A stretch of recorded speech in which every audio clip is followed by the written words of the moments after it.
हिसाब से गांव-गांव जा रही है, पंचकोसी यात्रा कर रही है, राजनीतिक गलियारों में भी इसका हलचल तेज हो गया।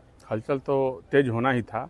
हम तो कल ही रमरेखा घाट से अपना यात्रा प्रारंभ किए थे। माता अहिल्या के धाम कल का था और आज से हमारा नदांव और ये भार्गव ऋषि और महादेव भुवनेश्वर महादेव के यहाँ हमारा यात्रा था।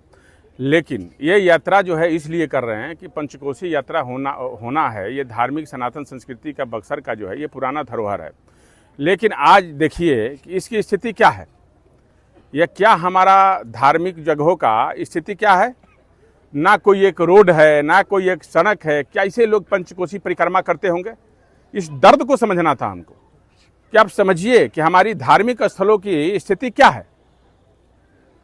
गाड़ी तो जाने, पैदल कैसे लोग चलते होंगे। इतना इतना पानी लगा हुआ है ठेहुना तक।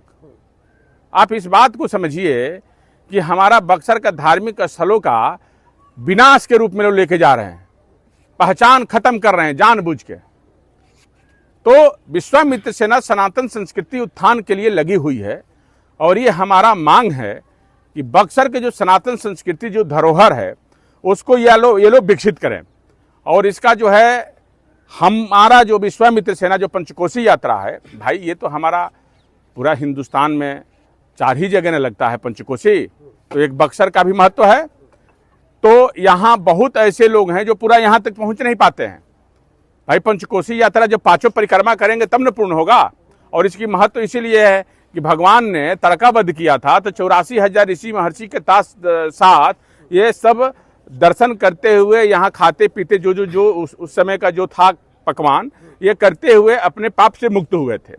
तो मेरा कहने का मतलब है कि बाकी जगह का प्रचार होता है, बाकी यहाँ का कोई प्रचार उचार नहीं होता है। तो अब बक्सर की सनातन संस्कृति उत्थान की लड़ाई विश्वामित्र सेना जब से लड़ रही है तब तक राजनीतिक गलियारों में हलचल तेज हो गई है। अरे भाई काहे नहीं तेज होगी, आपने क्या किया है? अब जब तक विश्वामित्र सेना लड़ाई लड़ने लगी, जाने लगी, तो पोल खोलने लगा, रोडें सड़कें दिखाई देने लगी, मंदिर की जर्जर अवस्था दिखाई देने लगी। भाई आज का मंदिर नहीं है ना, यह वेदों में निर्मित है, यह मंदिर का वर्णन है। तो उसका स्थिति यह है। तो मेरा यही कहना है कि ये लड़ाई जो है अब तो बक्सर से लड़ी विश्वामित्र सेना लड़ रही है। अब इसको नया रूप देने की तैयारी में विश्वामित्र सेना लगी हुई है। और यही हम कहते हैं कि जो कॉरिडोर बनेगा इसमें इसका भी विकास होगा, इसका भी उत्थान होगा पंचकोसी का। और ये एक नए रूप में देखा जाए, इसको रोड रास्ता सही किया जाए, यहाँ के गाँव के अगल बगल लोगों को एक अच्छी कोसी यात्रा है। तो मेरा जो यात्रा जो निकल रहा है इसके साथ साथ ये दिखाना भी है कि हमारा बक्सर का स्थिति प्रतिनिधियों ने क्या करके रखा हुआ है। लेकिन आपके यात्रा में जो जनता का जन समर्थन मिल रहा है उसको लेकर के जो राजनीतिक लोग हैं उनके मन में सवाल है कि क्या सनातन के सहारे सदन तक पहुंचना चाहते हैं राजकुमार चौबे? सनातन के सहारे सदन तक पहुंचना होता ना तो एमएलसी भी बन जाते हम, समझ गए। एमएलसी बनना बड़ी बात नहीं है। जो लोग कहते हैं ना कि सनातन के सहारे और धन बल के सहारे जो है ये अपना, हम असली जो है एक रंग रूप दिखा रहे हैं बक्सर का चरित्र। जो लोग ये लोग चरित्र हनन किए हैं बक्सर का, धार्मिक चरित्र हनन, बक्सर का विकास नहीं हुआ। हमारा बक्सर धार्मिक वजह से जाना जाता है, लेकिन इसको दिखा रहे हैं तो बौखलाहट है। आपने लोगों से भी कहा कि सवाल पूछिए जनप्रतिनिधियों से। हाँ पूछिए, हमने कहा कि पूछिए, पूछने का हक है। आप वोट देते हैं, 5 साल में एक बार आपका महत्व है और आप लोग वोट देते हैं। तो वोट देने से पूछिए, जाति पात में मत बटिए। आप पूछिए कि आप हमारे लिए क्या किए हो।